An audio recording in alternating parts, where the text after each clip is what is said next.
Ficou tranquilo, gente, o FGTS? Não tem que fazer cálculo em reais nem nada. Você vai colocar na sua prova FGTS sobre tudo que está em cima, menos férias, tá ok? E a nossa última verba rescisória aqui é a indenização de 40% sobre o FGTS, que está lá no artigo 18 da Lei 8036 de 90, essa indenização. Bem simples. Olha aqui, acompanha comigo. O empregador, todo mês, não foi depositando 8%, todo mês até o dia 7, ele olhava para a remuneração do empregado, tirava do bolso dele 8%, bolso do empregador, eu não posso descontar do empregado, e colocava dentro da caixa, colocava todo mês. Quando o contrato acabou, o que o empregador tem que fazer? Tem que fazer acerto.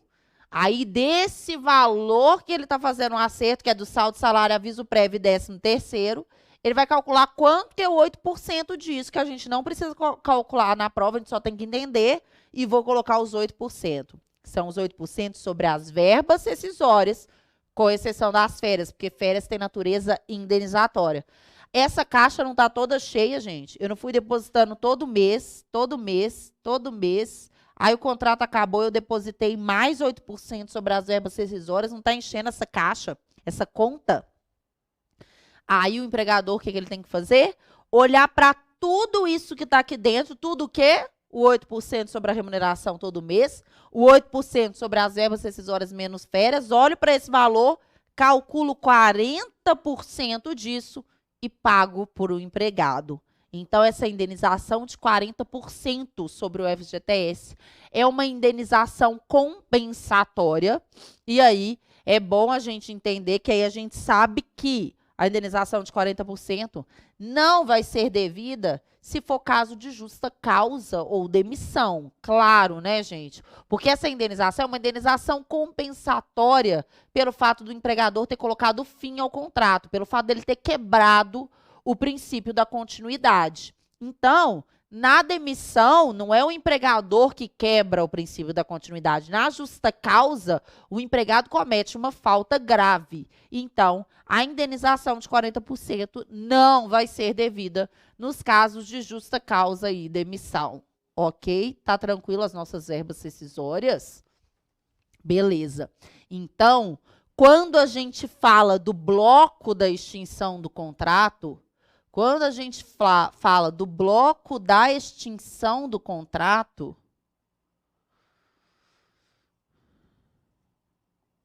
quando a gente fala do bloco da extinção do contrato, a gente pensa, são as 6 verbas rescisórias, mais a baixa na CTPS, mais a comprovação de aviso às autoridades competentes. As autoridades competentes da extinção do contrato. Lembra do nosso bloco da extinção do contrato, que pode aparecer lá na nossa ação trabalhista? São as 6 verbas. É claro que podem ser menos verbas dependendo da extinção contratual, né, gente? Então, máximo de 6, mais a baixa na CTPS, mais a comprovação de aviso às autoridades competentes da extinção do contrato, mais as multas. Então, isso aqui é o bloco, tem que andar junto, tá? Se eu estou pedindo verba rescisória, eu tenho que pedir baixa na CTPS, eu tenho que pedir a comprovação do aviso às autoridades competentes e eu vou pedir multa. Por quê? Porque se eu estou ajuizando a ação trabalhista, o meu empregador ele já está em mora, senão eu não poderia nem estar pedindo essas verbas rescisórias. E aí, vamos falar dessas multas aqui agora? Vamos lá, peraí. Apagar aqui para não ficar bagunçado. Vamos falar dessas multas. Essas multas são 2 multas que a gente sempre vai pedir na nossa ação trabalhista quando o bloco da extinção do contrato existir. Porque quando ele não existir, eu não peço nada. O bloco anda junto, ok? As multas, a gente tem a multa do 477, parágrafo 6º e 8º, que é o seguinte: o empregador, quando o contrato extingue, ele tem 10 dias do término do contrato. Lembra da nomenclatura? Término do contrato é com a projeção. Data da dispensa é uma coisa, que é a data da comunicação. Outra coisa é a data do término, que é com a projeção do aviso prévio. O empregador tem 10 dias após o término do contrato, tem 10 dias após o término do contrato, para pagar as verbas rescisórias e para dar baixa na CTPS e comprovar o aviso às autoridades competentes. Que autoridades competentes são essas? Interpreta-se até agora que seja o Ministério do Trabalho e a Caixa Econômica Federal, ok? Beleza.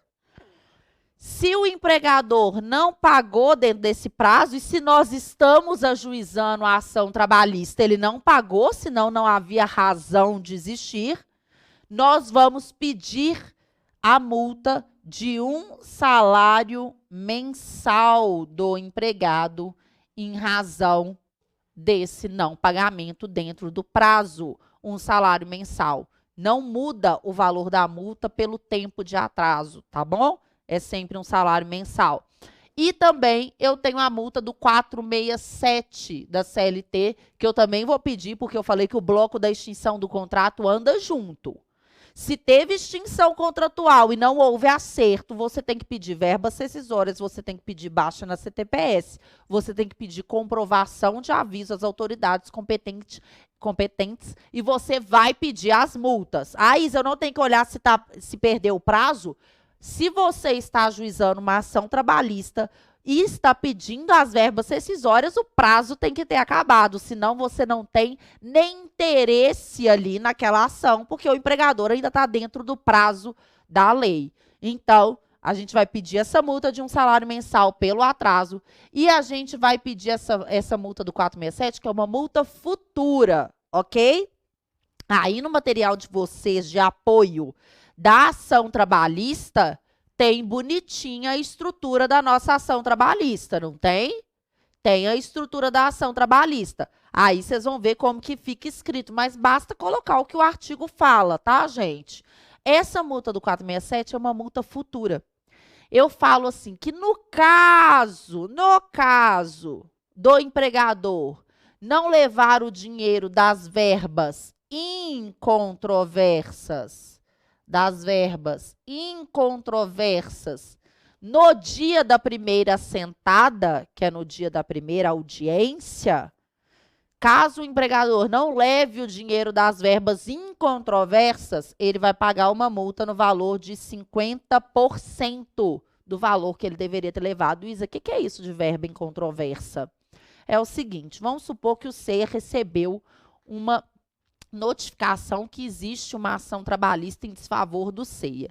Quando eu recebo a inicial, eu vou lá olhar e falar assim, ah, isso aqui eu devo. Ah, isso aqui eu não devo. Incontroversas são as verbas que vocês falam que eu devo e eu admito que eu devo. Ou seja, não existe discussão. São verbas sem controvérsia, são verbas incontroversas. Quando eu admito que eu devo algum valor que vocês falam que eu devo levar esse valor no dia da audiência. Eu não vou esperar o juiz sentenciar. E aí, na Justiça do Trabalho, eu sou obrigada a levar o dinheiro dessas verbas incontroversas, as que eu não vou discutir na audiência. Se eu não levo, por isso que a gente está pedindo uma multa futura, porque a gente não sabe se o empregador vai levar ou não vai levar. Porque a ação trabalhista vem antes da audiência. E ele tem que levar o dinheiro na audiência. Então, eu falo como se fosse uma multa. Já estou prevendo. Eu falo assim, olha, no caso do empregador não levar o dinheiro das verbas incontroversas, ele vai ter que pagar a multa de 50% do valor que ele deveria ter levado. Tá ok? Entenderam essas multas? Então, o bloco da extinção do contrato, ele sempre anda junto na sua ação trabalhista. Se você pediu verba rescisória, você tem que pedir a baixa na CTPS, tem que pedir a comunicação o comprovante da comunicação aos órgãos competentes. E você tem que pedir as multas. Ficou tranquilo, verba rescisória? Então, verba rescisória, gente, se você entende como calcula cada uma das verbas, fica fácil, tá? essa é uma aula que compensa se assistir mais de uma vez, que eu sei que vocês têm um pouquinho de dificuldade em calcular. Mas aí é isso, só foi cobrada uma única vez pela FGV, o cálculo de verbas rescisórias, e nem foi em uma ação trabalhista, foi numa consignação em pagamento, que a gente também aprende aqui no nosso curso a consignação, não é mesmo? Então, muito obrigado pela presença de vocês. Continuem estudando. Não esqueçam que vocês têm contato direto comigo para tirar suas eventuais dúvidas, tá? E aí, estou esperando e contem comigo para o que vocês precisarem. Até a próxima aula.